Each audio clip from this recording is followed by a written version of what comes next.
trabajos o llegan a su casa y tienen muchísimas cosas también para hacer, así que bueno, muchas gracias por estar acá. Bueno, la idea de este segundo y último encuentro del curso es, primero y principal, si ustedes tienen alguna duda, algún comentario o algo que quieran comunicar y charlar, bueno, estamos acá a disposición para que podamos verlo juntos. Y también la idea de este encuentro es explicarles un poquito en qué va a consistir el trabajo final. Ustedes en el módulo 0 hay un documento que explica las consignas, pero bueno, ahora vamos a ir más en detalle y también si tienen alguna duda, es el momento para preguntar y si no, después también pueden escribir en el foro o pueden mandarme algún mensaje a mi correo, no hay ningún problema. Bueno, antes que nada, ¿alguno de los aquí presentes tiene alguna duda o algo de algún comentario sobre los materiales del curso? ¿No? ¿Todo bien? Bueno, nada, igualmente también sepan que tienen el foro del curso para dejar sus dudas o comentarios. Bueno, vamos entonces a pasar un poco a ver el trabajo final. La idea de este trabajo final es que presenten dos breves actividades. La actividad 1 está relacionada con su rol de aprendiz, que un poco hagan una reflexión sobre cómo aprendieron a lo largo de este curso para pensar, bueno, cuáles fueron sus estrategias, qué herramientas utilizaron, qué les sirvieron. Y yo creo que esa autorreflexión les va a servir a ustedes para pensar también en sus estudiantes como aprendices y también pensar qué estrategias les pueden dar para que se desarrollen mejor como aprendices.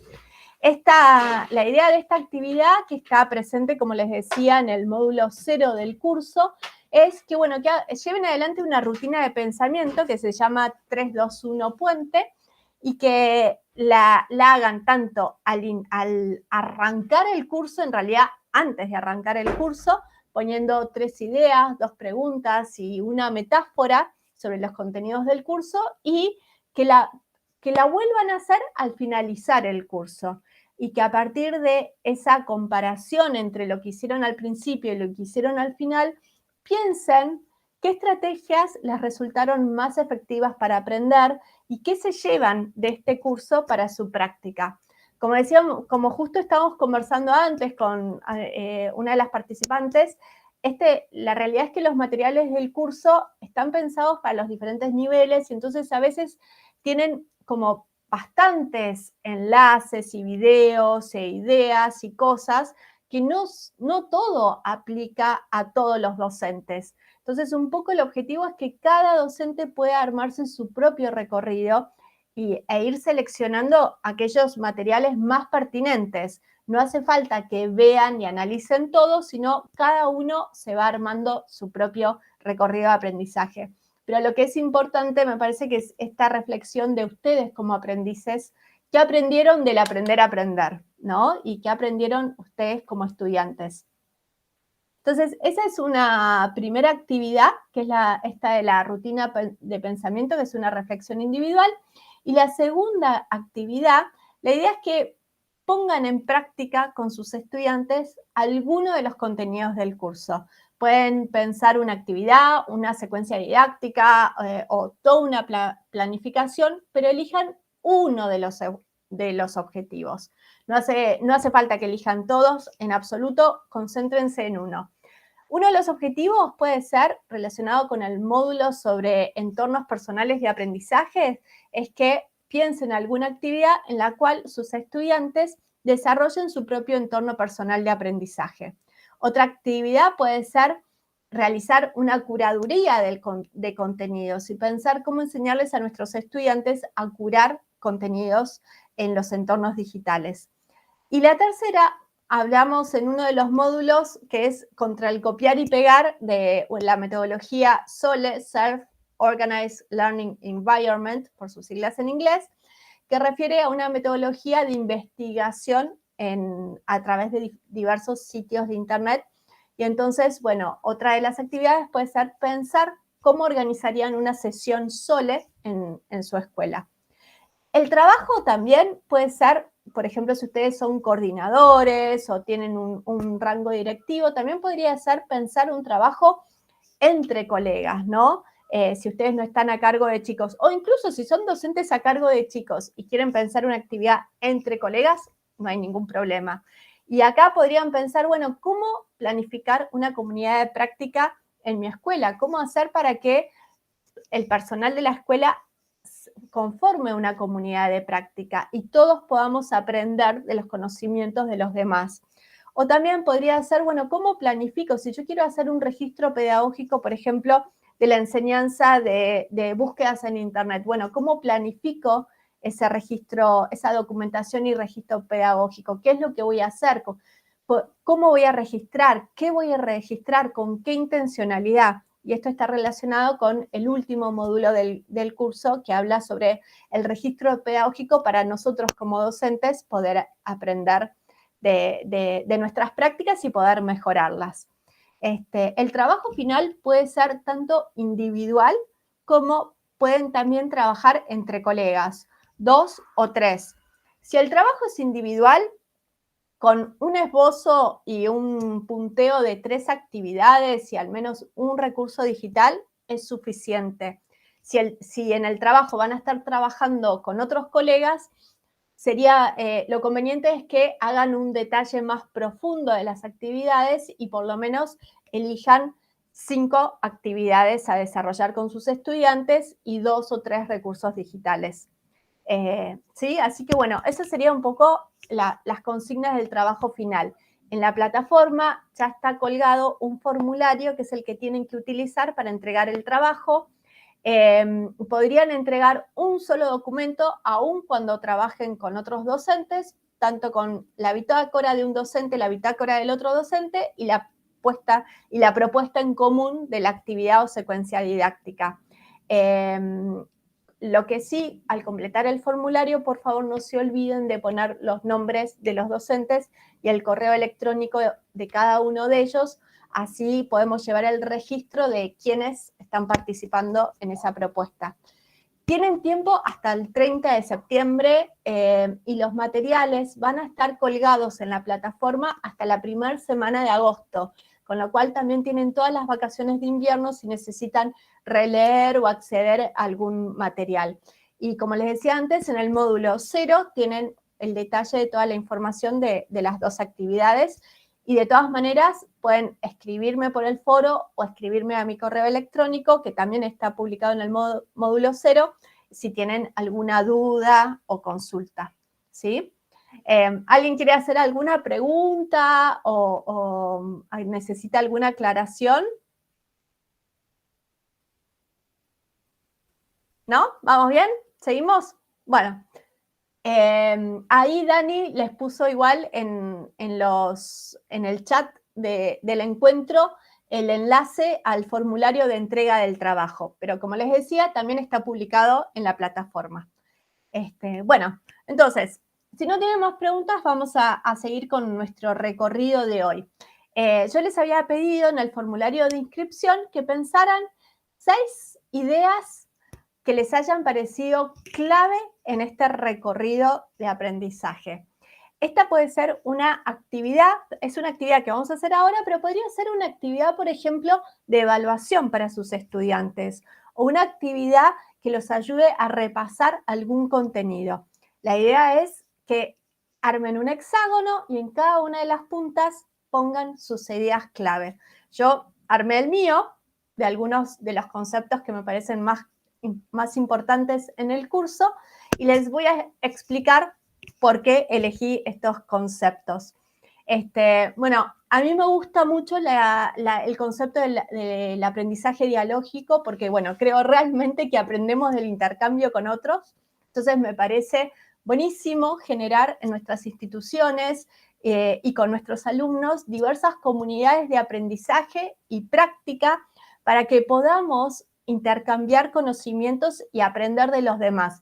Y en ese sentido, Internet fue una herramienta espectacular que aceleró muchísimos procesos de aprendizaje, porque a través de Internet todos podemos aprender de los tutoriales de los demás o del conocimiento de los demás publicados y a su vez lo que aprendimos también compartirlos con otros. Entonces, realmente es una herramienta muy potente para potenciar estos procesos y pensar oportunidades, yo creo que en cualquier nivel inicial, primario o secundario, donde los chicos tal vez se comuniquen con otras comunidades, con otros docentes o con otros estudiantes o con especialistas para aprender de otros y así generar un aprendizaje más potente. Pero también todo esto tiene una contracara. La contracara es que al permitir que cualquiera pueda publicar, producir contenido, editar contenido, transformarlo y compartirlo, se produce el fenómeno de la desinformación, que hay tanta sobreabundancia de información en Internet que muchas veces nos resulta muy difícil distinguir qué es veraz de lo que es falaz, que distinguir también en qué contexto se dijo una frase o se publicó determinada foto, poder entender de dónde viene, por qué se publicó eso. Cada vez más la información es como más fragmentada y dispersa. Entonces, a veces todo esto pareciese que en vez de ayudarnos a aprender, nos confunde todavía más.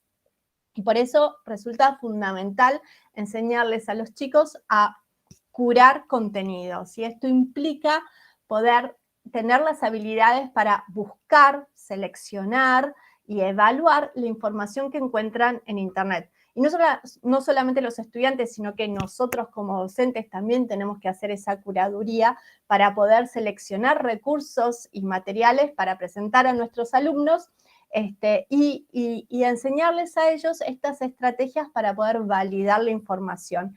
Y por eso cada vez más se hace más importante la alfabetización informacional, ¿no? Que es esta que refiere a no solamente saber leer y escribir o producir contenido, sino también evaluar toda la información, entenderla, comprender que esto es el mundo de información que presenta Internet y cómo podemos transformar esa información en conocimiento. Y a lo largo de todo esto, es fundamental poder desarrollar estrategias para aprender a aprender, porque todo cambia tan rápido, todo se transforma tan rápido, los procesos se han acelerado tanto que constantemente nos vemos obligados a aprender cosas nuevas. Entonces, pensar cuáles son esas estrategias clave para cómo podemos ayudar para que nuestros estudiantes tengan esa flexibilidad de todo el tiempo estar aprendiendo y sean cada vez más autónomos. Entonces, para mí, un poco la clave de todo esto es comprender la complejidad de la cultura digital y pensar cómo aprendemos en ella. Entonces, yo les había pedido que piensen 6 ideas claves para este encuentro.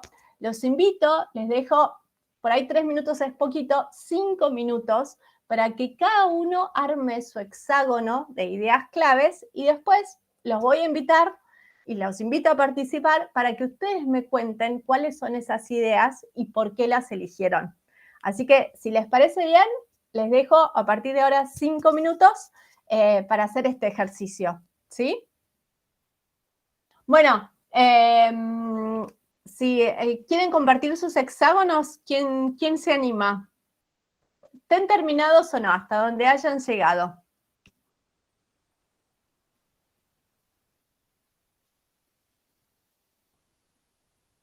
Vamos, no me dejen sola. Yo no lo dibujé, Sole, no hice un punteo. No importa, está perfecto. Más o menos pensando así en esta idea que vos fuiste encadenando uno con otro. Sí, porque, perdón, no, sí. la verdad es que es una buena estrategia para los chicos cuando, por ejemplo, al finalizar toda una unidad didáctica o al finalizar todo un tema, que puedan hacer este ejercicio de pensar conceptos claves para abstraer lo principal de todo eso que hayan visto, pero también tener la capacidad, porque el hexágono tiene una intencionalidad, y es la idea que piensen cómo se conectan esas ideas con otras. Hacemos muchos mapas conceptuales y está buenísimo, pero también decir, bueno, pongo aprendizaje dialógico al lado de comunidades de aprendizaje porque lo voy a conectar de esta manera y después va a seguir esto. Entonces, tiene toda una intencionalidad y la realidad es que es un buen recurso y una buena estrategia de aprendizaje para enseñar a los chicos, por ahí no los más chiquitos por ahí lo podrían hacer mediados por el docente, pero a partir del segundo ciclo de primaria es una estrategia interesante. Ahora sí, perdón, Vero, te dejo hablar. Bueno, yo arranqué con la construcción de los ambientes personales de aprendizaje, porque eso me parece fundamental. Cada uno tiene una manera de manejarse con la tecnología, con el conocimiento, con sus tiempos. Entonces, que puedan comprender qué es lo mejor para ellos y construir ese ambiente, ese entorno para aprender mejor, me parece fundamental. Pero para esto es necesario que aprendan a aprender, que entre todos aprendamos a aprender. Entonces, ver qué recursos, qué herramientas podemos utilizar para poder construir esos ambientes personales y hacerlo de manera conjunta. Entonces, a esto viene la construcción colaborativa de los recursos, proponer qué les sirvió, qué encontraron, qué puede ser interesante, de qué manera resolvieron más fácil alguna actividad para ver si algún otro compañero puede engancharse también en esa metodología. Me parece que eso es interesante. Algo que a mí me sirvió y que me parece que a ellos les puede servir para construir este ambiente es aprovechar los recursos educativos abiertos. Muchas veces cuando nosotros reformulamos las ideas que encontramos en Internet para crear producciones propias, no tenemos en cuenta siempre buscar estos recursos abiertos que puedan ser modificados de alguna manera. Entonces, si nos llevó a nosotros tantos años a aprenderlo, por ahí que ellos lo sepan desde ahora me parece súper interesante para saber qué se puede compartir libremente, qué se puede modificar, qué cosas no puedo modificar, qué cosas necesito citar al momento de traer un dibujo, una infografía o información. Bien. Y para eso es necesario también construir las estrategias para distinguir la desinformación de la que hablábamos hoy. ¿Qué estrategias busco?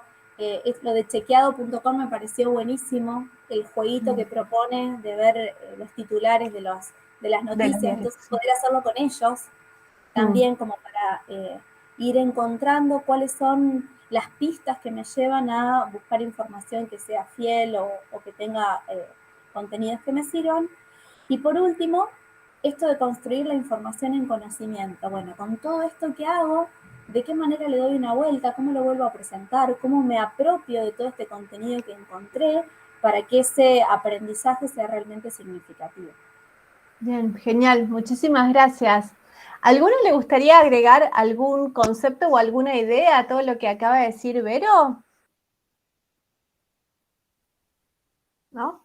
Bueno, ¿y alguien más quiere compartir su hexágono de ideas clave? No, bueno, no pasa nada. ¿Hay alguien de nivel inicial acá, entre los participantes? ¿Algunas de nivel inicial? ¿No?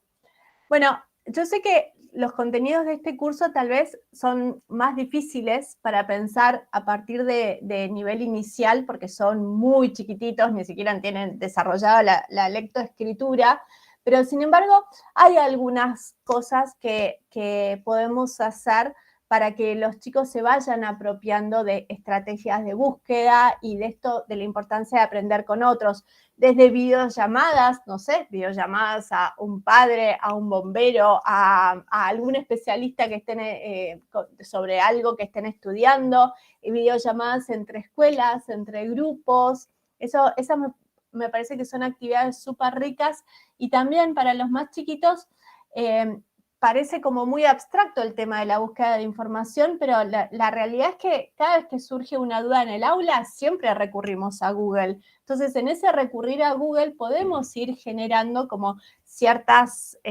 conceptos en los chicos. Comprender, bueno, que Google no es el que me da la respuesta. La respuesta me la da una persona o una institución que publicó en Google. Entonces, no es preguntémosle a Google, sino más que nada utilicemos un motor de búsqueda para ver qué información hay en Internet sobre este tema.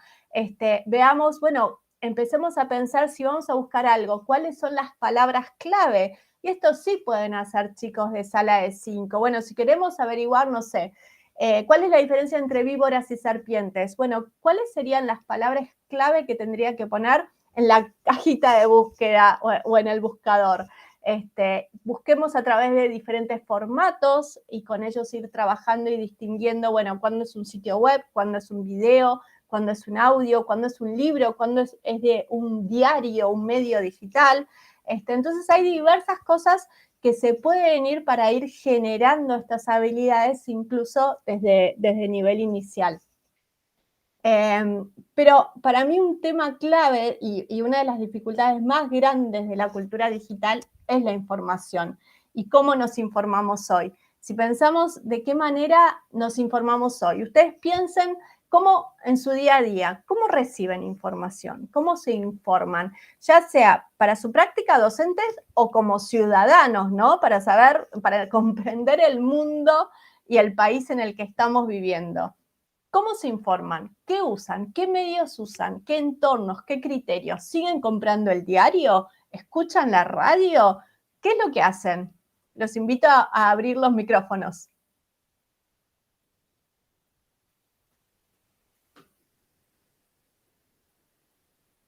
Redes sociales, básicamente, en mi caso. Bien, redes sociales. Y los medios, pero desde la tele.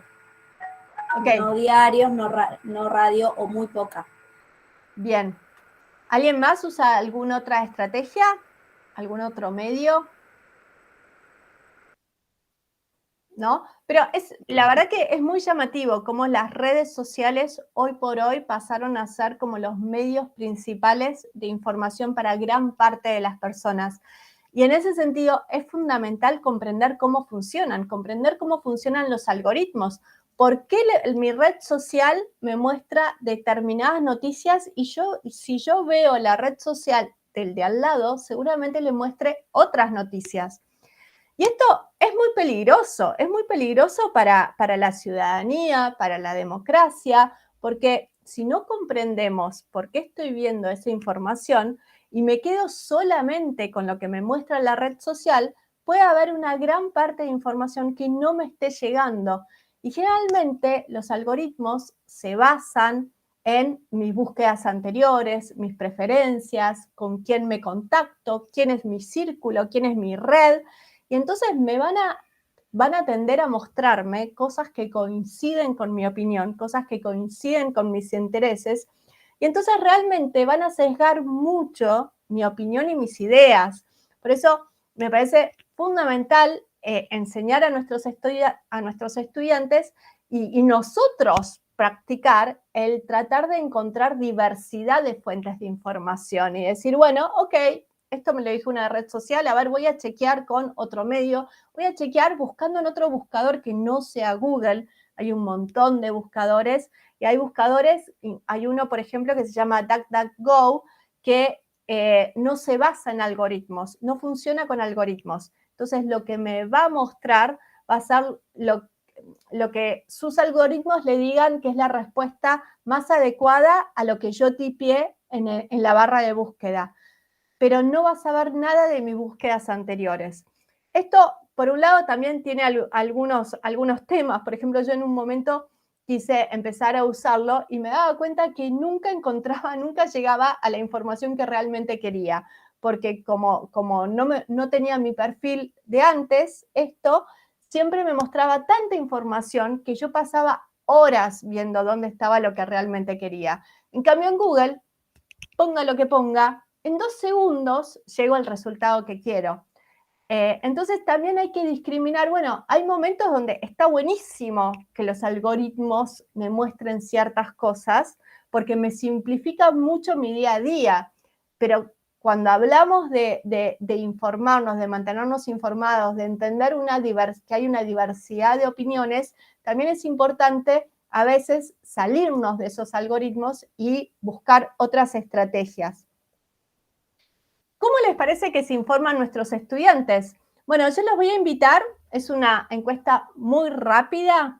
Dani, si podés publicar el enlace de la encuesta sobre, a ver, cuáles son sus opiniones sobre cómo se informan sus estudiantes. Esta encuesta está realizada en base a la investigación de la especialista argentina Roxana Murduchowicz, que tiene un libro que se llama Ruidos en la Web, sobre los adolescentes y cómo se informan. Es súper interesante, pero bueno, que son 4 preguntitas, es muy breve. Los invito a completar esta encuesta y que después me comenten si hay algo de esta encuesta que les llama la atención. Ahí Dani compartió el link, así pueden completarla.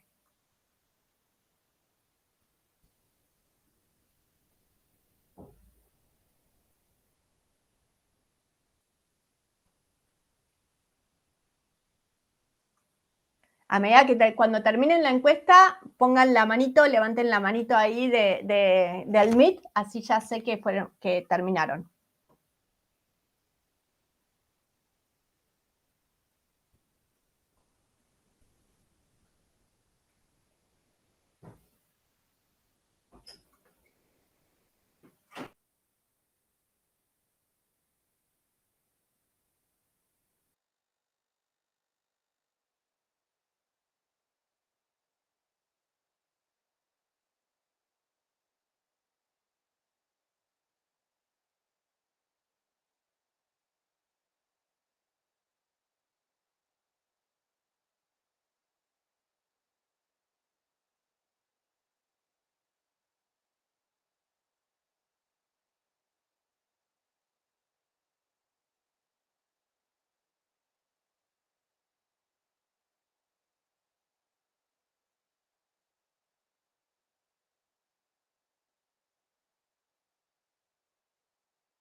Buenísimo, los que ya fueron terminando.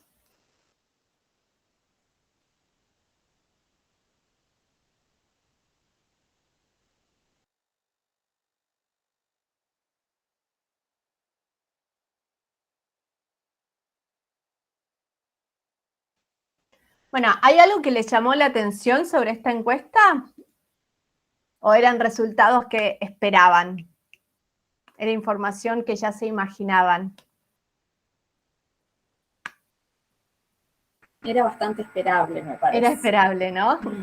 Sí, sí. Y entonces, bueno, la realidad es que sí, me imagino que además, info que ya era esperable, dice Natalia, sí. Me imagino que además ustedes, especialmente si trabajan en secundaria, lo viven día a día. Los chicos buscan en las redes, no chequean la información, no chequean si es una fuente confiable o no, se basan en cuántos likes tiene, cuántos me gusta tiene, la popularidad, si es un influencer, y a veces puede ser un influencer y puede ser un experto en algún tema, pero de repente estar dando información de otro tema que no es experto, pero tal vez confían igual, por la popularidad de la persona. Entonces, la realidad es que sí, son cosas esperables, que me imagino que especialmente trabajando en nivel secundario las ven, pero son cosas que a mí, por lo menos como docente, me hacen preguntar, bueno, ¿cómo estos chicos, van a ser futuros adultos, cómo se van a manejar en una sociedad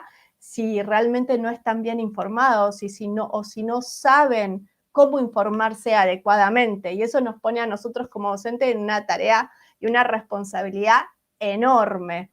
Entonces, a partir de esto, bueno, podemos ver algunas características de cómo nos informamos hoy, ¿no? Ya no es toda esa biblioteca de libros y ya cuando estudiamos no es ir a la biblioteca y chequear y buscar referencias y bueno, uno sabía que si estaba publicado, alguien por lo menos lo había validado, lo había autorizado, entonces confiabas un poco más. Hoy por hoy cualquiera sube cualquier cosa. Entonces, bueno, podemos en esto ver que hay una predominancia en cómo accedemos a la información hoy en día de todo lo que es redes sociales como un medio principal de acceso a la información.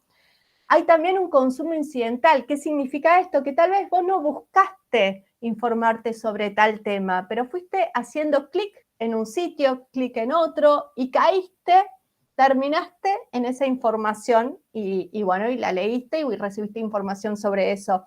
O tal vez en redes sociales abriste tu red y te aparecieron ciertas publicaciones y bueno, no es que estabas buscando eso específicamente, pero como estaban en la pantalla, uno se informa.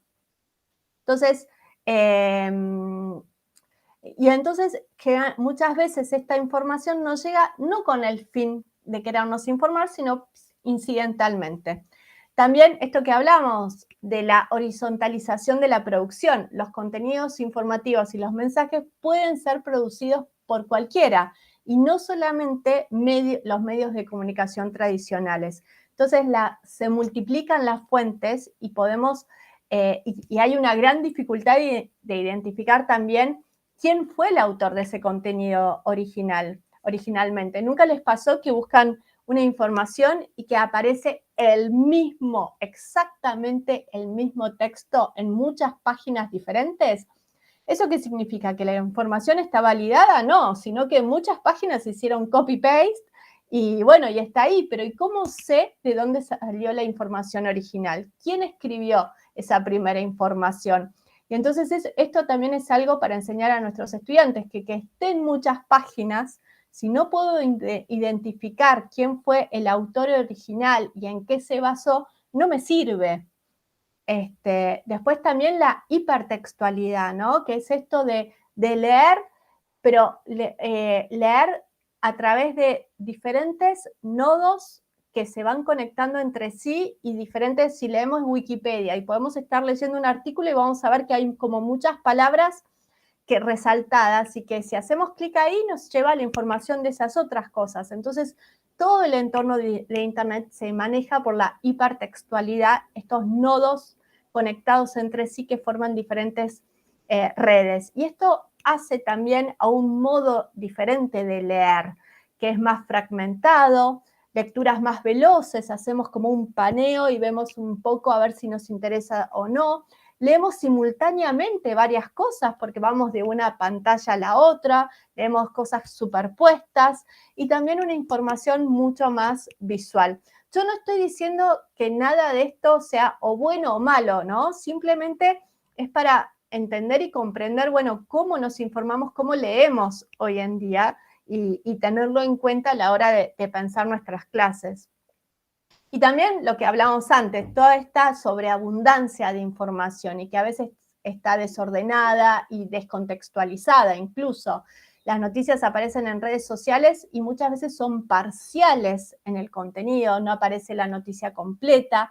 A veces estas noticias aparecen porque reflejan los intereses de los usuarios, ¿no? De la huella digital de esos usuarios y entonces hay algoritmos que median y que determinan qué es lo que vamos a ver y por lo tanto cómo nos vamos a informar. Y muchas veces también están recortadas, vivimos en una burbuja de información porque si nos movemos solamente con los algoritmos vamos a acceder solamente a lo que coincide generalmente con nuestro perfil. Entonces, tenemos acá como muchísimas características de lo que es la información hoy, que es importante trabajar con nuestros estudiantes para generar como una búsqueda más profunda en la información, una mirada más crítica, más detallista, también el hacer foco, ¿no? O sea, a veces está bueno esto de los nodos y poder ir conectando ideas, pero a veces también es importante profundizar, hacer foco, acostumbrarlos a leer textos más largos, bueno, un montón de cosas que me imagino que ustedes como docentes ya conocen. Pero lo que es importante para tener en cuenta es que todo esto incide en la ciudadanía de nuestros estudiantes, ¿no? En su rol como ciudadanos. Murduchowicz, que como les decía antes, la encuesta esa se basó en este libro de ella, que se llama Ruidos en la Web, dice que el insumo principal para decidir y participar socialmente no es solamente la información que está al alcance de un clic, sino la capacidad para procesarla, evaluarla y analizarla críticamente. Entonces tenemos que incorporar, yo creo que desde todas las áreas, todas las materias y en todos los niveles, mucho de pensamiento crítico.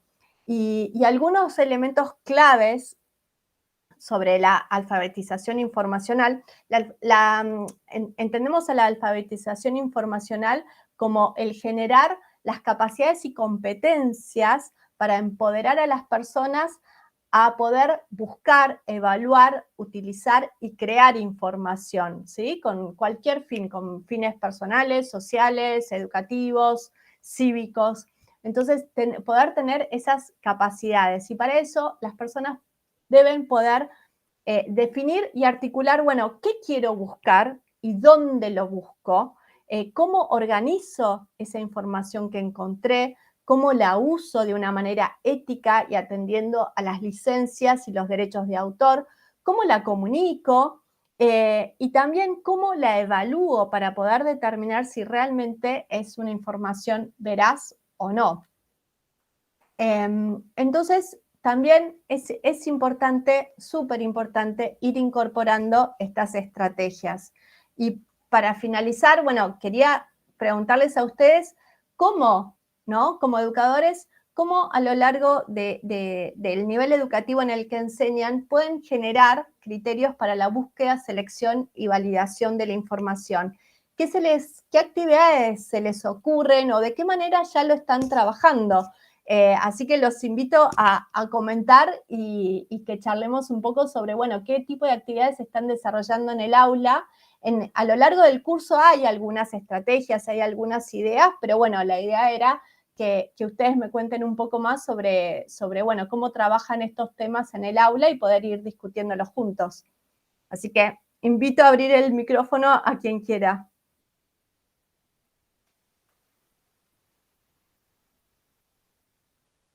¿Lo están trabajando? Partamos de esa base. ¿Son temas que trabajan o son temas que hasta ahora nunca han abordado? Si alguno lo trabaja, levante la mano. A ver, ¿cuántos de ustedes ya lo están trabajando? ¿No? Ninguno está trabajando estos temas.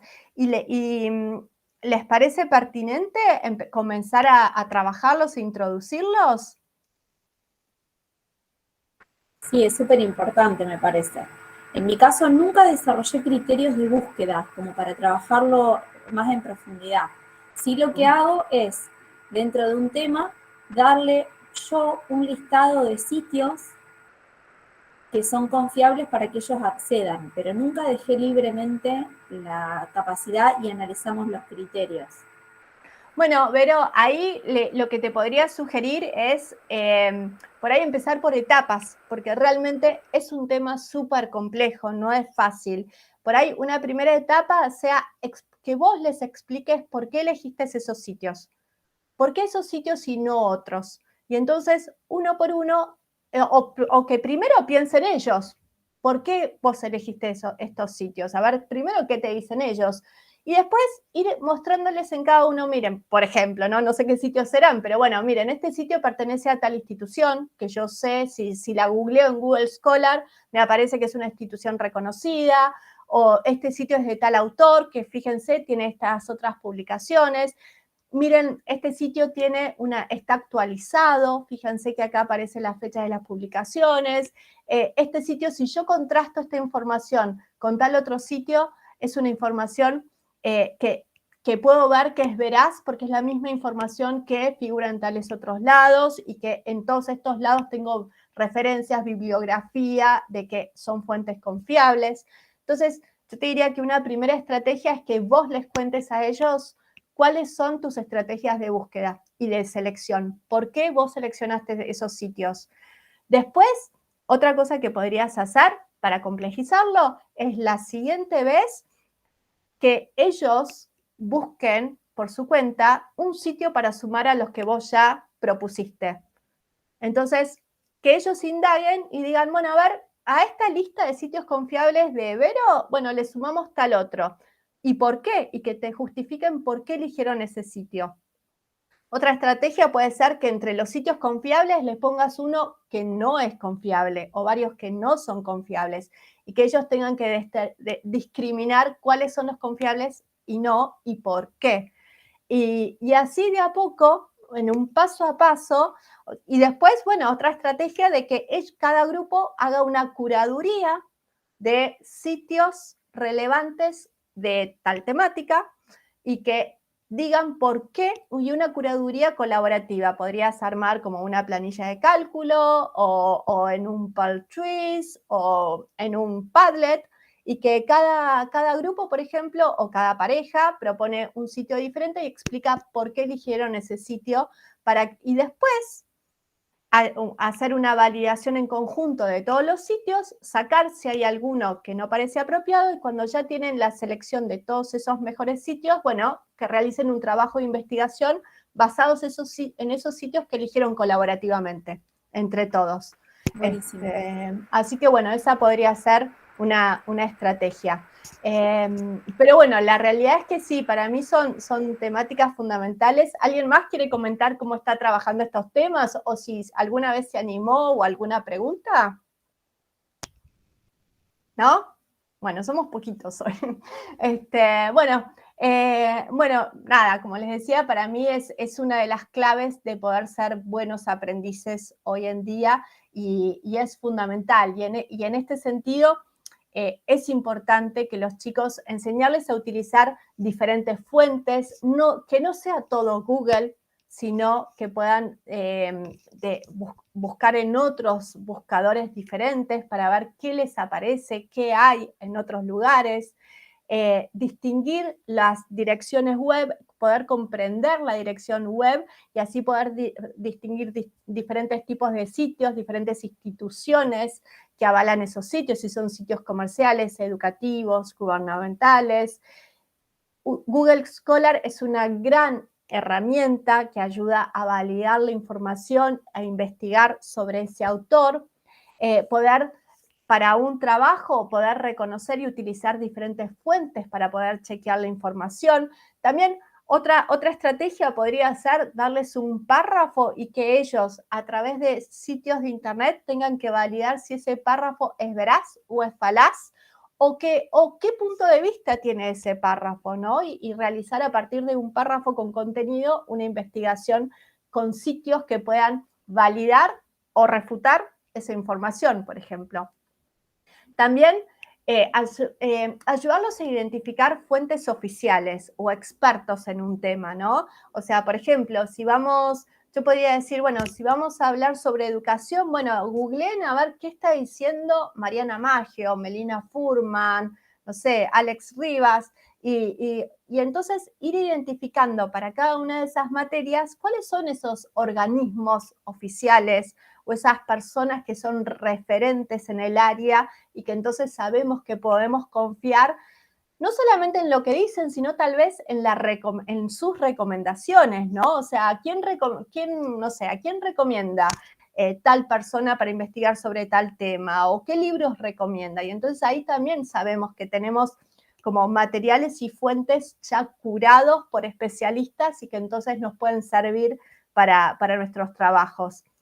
También ayudarlos a identificar el contexto en el que fue publicado una información, ¿no? ¿Qué intencionalidad puede haber atrás? ¿Por qué se publicó de esa manera, en ese medio? ¿Qué intenciones hay? ¿Hay intenciones comerciales? ¿Hay intenciones humorísticas? Puede ser un texto, no sé, satírico, irónico, es un sitio de noticias, un sitio de cómics, poder comprender todo el entorno donde está la información para poder evaluar mejor la intencionalidad de ella.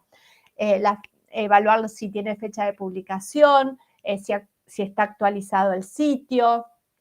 También poder identificar autores, a qué institución pertenece, qué perfil tiene esa institución, y ahí también, bueno, poder ver los motivos de la publicación. ¿Es simplemente informativa o puede haber un motivo comercial?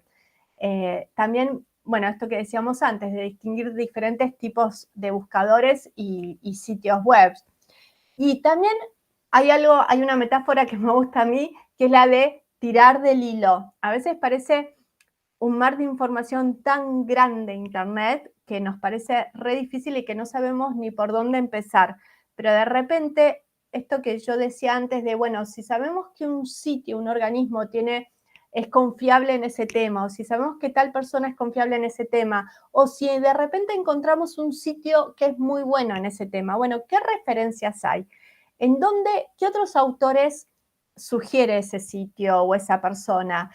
Y entonces ir googleando, a medida que encontramos información confiable, seguir tirando el hilo, seguir googleando en todas las referencias, toda la bibliografía, todo lo que haya, porque seguramente que sea también que nos dé otra información relevante sobre el tema. Después, otras cosas que podemos enseñarles es no utilizar solamente el primer link que aparece en el buscador, y muchas veces ese primer link es un anuncio. Los más chiquitos, esto para trabajar con chicos de nivel primario, enseñarles a distinguir lo que es publicidad de lo que es un resultado de búsqueda, y los más grandes, enseñarles a distinguir de lo que es información a lo que es una intencionalidad comercial. También muchas veces los chicos dicen que la información, si les llegó de alguien conocido y de alguien en quien confían, de un amigo, de un padre o lo que sea, lo interpretan como algo confiable. Y entonces ayudarlos a distinguir que distinguir que cómo llegó la información no es lo mismo a que buscar la fuente originaria de la información. Por más que me haya llegado de mi padre o de alguien en quien yo confío, eso no significa que esa información sea válida, y entonces ahí tengo que ir a la fuente originaria de la información para ver si realmente tiene validez o no. Bueno, y hay muchísimas otras estrategias que, bueno, que a lo largo del curso, especialmente en los módulos de desinformación y todo eso, se van brindando. Y como les decía antes, si les interesa más del tema, les recomiendo googlear a Roxana Murduchowicz, que tiene muchísimas conferencias por YouTube y bueno, y tiene sus libros y da mucha información sobre estrategias de búsqueda. Bueno, pero con esto cerramos el encuentro de hoy. Si hay alguna pregunta más o consulta, los escucho. Pero bueno, muchísimas gracias por participar.